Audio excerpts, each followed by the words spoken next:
friends. A friend asked me, how is a psychiatric service dog actually going to improve my quality of life as somebody living with schizophrenia? First of all, there are many different types of service dogs. There are seeing eye dogs for people with vision impairments. There are mobility dogs for people with mobility impairments.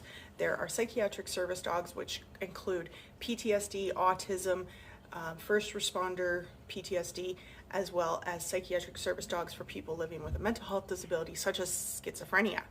And all of these animals must be trained by a government certified organization such as Aspen Service Dogs in order to be legally registered as a service dog in Canada. It's different in USA. A service dog is not the same as an emotional support animal. An emotional support animal, you get a prescription from your doctor that says you would benefit from having an emotional support animal, and Isabella technically qualifies as an emotional support animal. So they are not trained. They are just there to be company and help you with life. A psychiatric service dog is specifically trained to their handler, their user. And so I have requested 3 specific trainings. The first is reality checks. If I encounter somebody on the street or feel as though somebody is following me and I'm not sure if that's a person or a hallucination, the dog will be trained to do a reality check. I'll say, go say hi, and the dog will cue if it's an actual human or a hallucination. The second thing they're trained to do is deep pressure therapy. So if I am in distress or having anxiety, the dog will sense that. They will sit me down, lay me down, and they will lay on top of me. And this lowers my blood pressure, my heart rate. It's a soft, comforting place for me to reground and get back to a healthy state.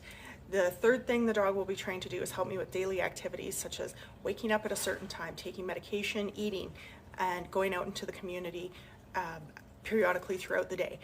These are things I currently struggle with. And so a psychiatric service dog would be specifically trained for me to help me with those issues. Different dogs are trained with different skills for different people.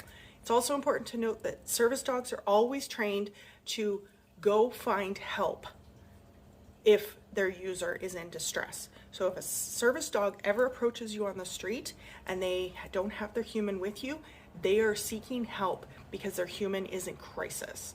So they are trained to bark, find people, get help and support for their human if they are in crisis. So this is what my service dog would be trained for. This would improve my quality of life. And I am really grateful for the people who are supporting my fundraiser, supporting my quality of life as it is already by being emotional support people. But I believe the dog can help in those situations where people aren't around. I'm in deep crisis all of a sudden and need support. So thank you.